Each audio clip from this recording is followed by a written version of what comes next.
Se vocês têm alguma dificuldade, comece um processo de relaxamento e respiração a partir de agora. Entendendo que Deus é onipresente e Ele está no ar. E a sabedoria divina também está nesse ar. E um quanto de onipotência está nesse ar. Nós estamos trazendo mais um quanto de Deus para dentro de nós. Porque segundo Miramês, Ele é tão perfeito que nos criou dentro dele e Ele dentro de nós. E André Luiz, em Missionários da Luz, Deus criou a criatura e na criatura o poder de criar. Então, no nosso universo, somos deuses. Para o bem não existe limitação. Deus não criou doenças e, ao mesmo tempo, o sofrimento ou qualquer outra coisa que nos deixa infelizes, nos deixam infelizes. Mas nos criou do amor para amar, que é o primeiro item do nosso livro. O amor e o amar. O amor é a matéria-prima do universo. E o amar é a ação dessa matéria na construção de tudo quanto existe. E vocês vão falar, mas está muito... Continua a respiração e relaxando. Daqui a pouco eu vou concluir. Mas como entender isso melhor? O primeiro capítulo do livro: fé, razão e intuição. E a fé precisa de uma base, segundo Allan Kardec. E a base é a compreensão perfeita daquilo em que devemos acreditar. Eu acredito porque eu tenho certeza. E só a tenho após a compreensão. E ela vai encarar a razão face a face. Porque quando a razão, que sabe calcular, sabe comparar, sabe analisar, mas somente a fé vivenciada, que é a intuição, sabe criar, edificar, alimentar e iluminar.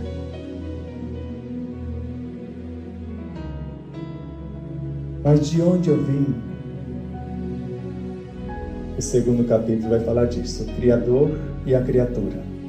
O item de sal da terra, a luz do mundo. Mas o que eu ganho com isso se realmente eu fizer? Lei de compensação. Uma das realidades mais vivas do universo. Terceiro capítulo. Mas como eu faço para começar? Visualizações. O poder da visualização, nós chamamos de visualizações ou visualização terapêutica.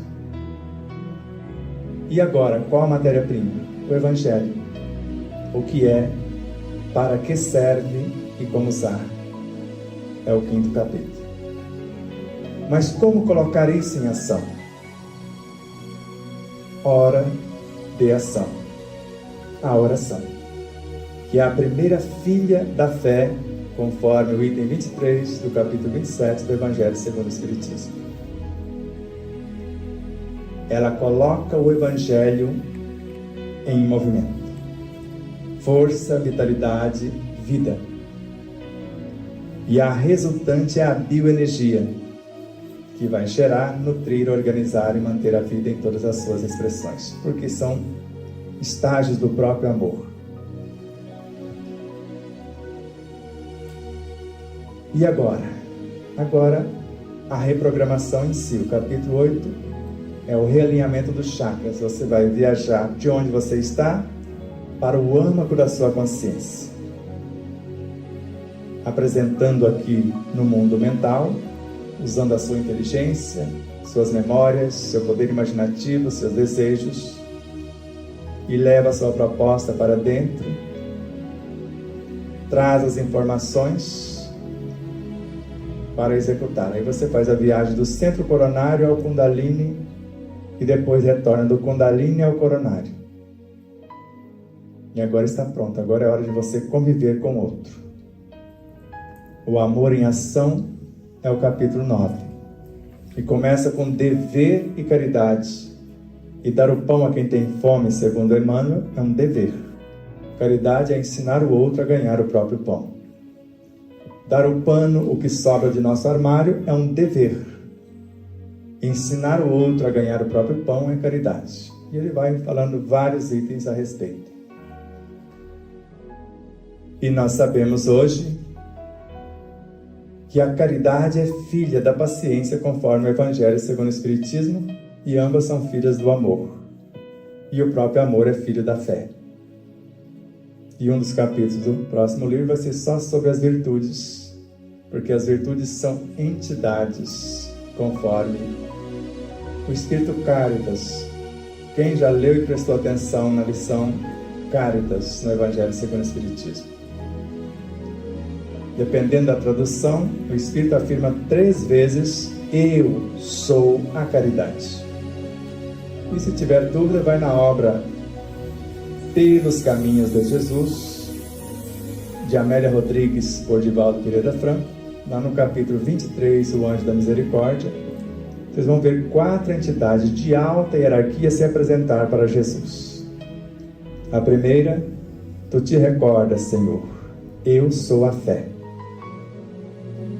Que conforme o capítulo 19 do Evangelho segundo o Espiritismo, mãe de todas as virtudes. A segunda: eu sou a esperança. A terceira: eu sou a caridade. A quarta: eu sou a misericórdia.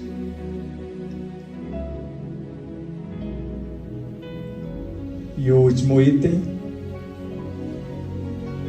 o amor em excelência. Bezerra de Menezes e Miramês sintetizam assim: a caridade é o amor em excelência. E o amor é a caridade em todas as suas expressões. Gravou? Quer de novo? A caridade é o amor em excelência. E o amor é a caridade em todas as suas expressões. E o último capítulo: vendo a obra, vê-se Deus. Começa com a mente é o espelho da vida. Melhor, a vida é o espelho da alma. Mente é o espelho da vida. Com Emmanuel pedimos a permissão para operar. A vida é o espelho da alma. Ou seja, tudo que eu estou olhando fora, eu estou vendo a mim mesmo. O que eu acho que está equivocado, aí eu tenho que perguntar a Deus. O Senhor é a suprema sabedoria mesmo, porque eu estou vendo ali alguém cometendo um desatino.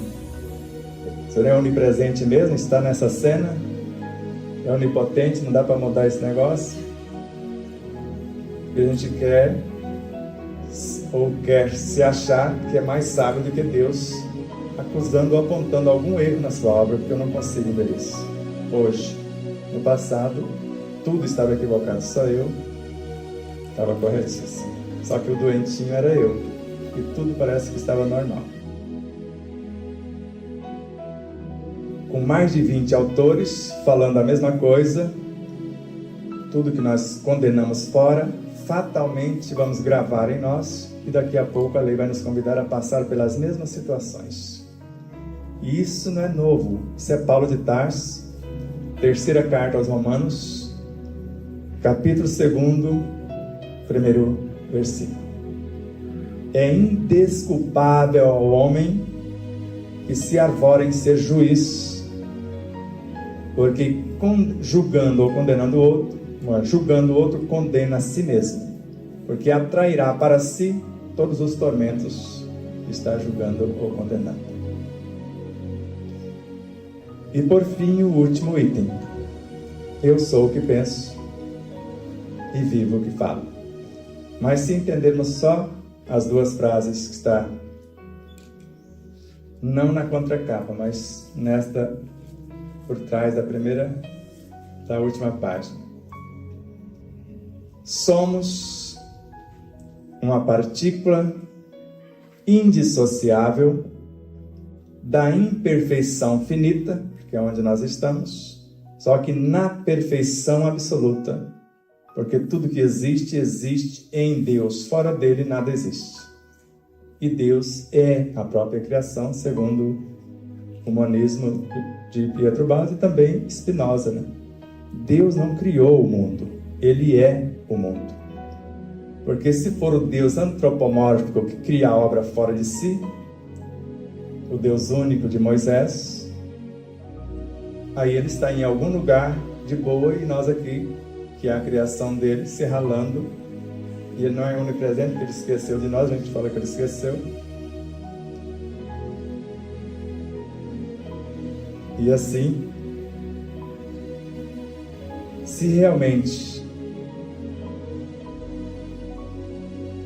eu sou um pequeno Deus, o que me falta para se comportar como tal? Porque diante da dificuldade, que eu chamo de vestibular, porque na sequência vai dizer que a fatalidade, quer dizer, ninguém escapa. A fatalidade da imperfectibilidade, daquilo que pode evoluir eternamente. É ser tão perfeita quanto a proporcionalidade nos permitir. Porque nunca seremos igual a Deus. Porque quando chegarmos onde Jesus falou, farão coisas maiores do que agora faz. Quando chegarmos lá, a ponto de construir um planeta e gerenciá-lo, segundo Chico Xavier, numa de suas psicografias, Jesus e os demais Cristos que antes governavam os nossos orbes, já estão governando 1/4 da galáxia. Então, quando nós chegarmos a criar um mundo e gerenciá-lo, já vai estar criando galáxias. Mas estamos a caminho e Ele é o caminho desta verdade que nos conduz à vida. Agora continua a respiração. Filho de Deus, Deusinho é. E comece a idealização de uma vida plena, saudável e feliz. Fizemos o nosso modo de fazer essa introspecção. No capítulo 5, 6 e 7, tem 3 visualizações para a parte prática no final de cada capítulo. O 8, como eu disse, é inteiro visualização.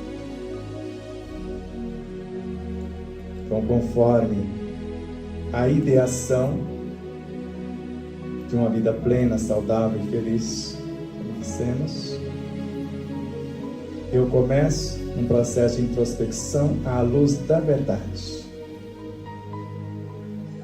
Já que eu tenho uma noção de quem sou. E a verdade é mãe da liberdade, conforme o Evangelho segundo o Espiritismo.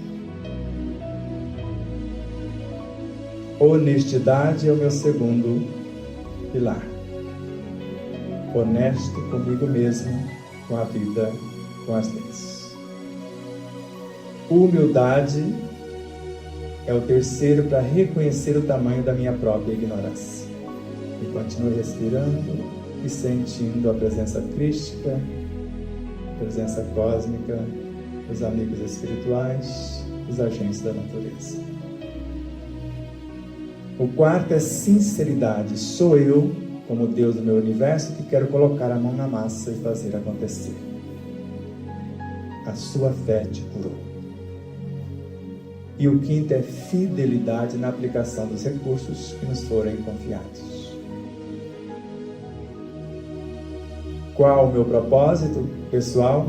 Ser a cada dia mais pacífico, mais sereno, mais saudável e mais feliz. Mais pacífico diante da minha própria ferocidade e às vezes por ressonância daquela que chegar até a mim. Mais sereno diante das turbulências, das provas, dos testes, porque se o Espírito sabe o que fazer, como fazer e quando realizar, basta eu manter a sintonia que ele chegará até a mim com o quanto de inteligência que eu preciso para capacitar-me na ação. Ao mesmo tempo mais saudável, saúde é sinônimo de harmonia, e harmonia é a lei que governa o cosmos. Mais feliz, porque feliz é todo aquele que vive os preceitos que Jesus nos ensinou, e assim como seus emissários. No glossário vai ter um item, o que é a felicidade, que é a paz de consciência à luz do dever fielmente cumprido. Como levar isso para a ação? Em tudo dai graças, gratidão pela vida, alegria de vivê-la, porque a cada segundo morre e renascem milhões de vidas em nossa vida, e esperanças de melhores. E o que me motiva a fazer isso? Servir pelo prazer de ser útil, porque a criatura que assim faz progride sempre, segundo Emmanuel, e encontra em si mesma 1000 recursos na solução de todos os problemas. E qual o produto que eu quero ofertar à vida? Bons exemplos para que os outros possam imitar, e algo que alivie a dor do outro. Dores físicas, psíquicas, emocionais, morais e espirituais. Para esta vida plena, saudável e feliz. Mais uma vez, inspirem, se acalmando, se pacificando e dizendo ao próprio psiquismo, ao próprio universo: tudo está em paz. Deus está em mim, eu nele. Somos um. Mais uma vez, lembre das nossas frações de consciência que estão passando lá no Rio Grande do Sul por aqueles vestibulares. E procure entender a necessidade, a permissão divina para o ocorrido, porque por mais que crie as antenas que vocês sabem para provocar os fenômenos, eles só acontecem se a onipotência, a onisciência, a onipotência permitir. O homem não tem poder maior do que Deus, embora pensem que são deuses. E ao mesmo tempo, volte para si, e o que nós podemos fazer em nossa vida diária para acalmá-los, para reerguê-los e até física e financeiramente para ajudá-los na reconstrução. Aos que partiram, o conforto, a certeza que serão amparados, consolados pela munificência cósmica, pelos Cristos, por seus agentes em todos os planetas. Se a paz do mundo começa em nós, comece a pensar em outros pontos do planeta, nesses conflitos bélicos que vergonhosamente foi apenas para movimentar a indústria bélica que estava parada quase à falência, e faturaram até agora mais de 3 trilhões e 200 bilhões de dólares por conta das guerras, das últimas guerras. Para que a paz chegue no coração desses líderes e de cada cidadão terráqueo, porque estamos no mesmo barco, fazendo parte do mesmo Cristo, dentro do mesmo Deus. Que a paz do Cristo, que a paz de Deus seja sempre em nossas vidas. Namastê.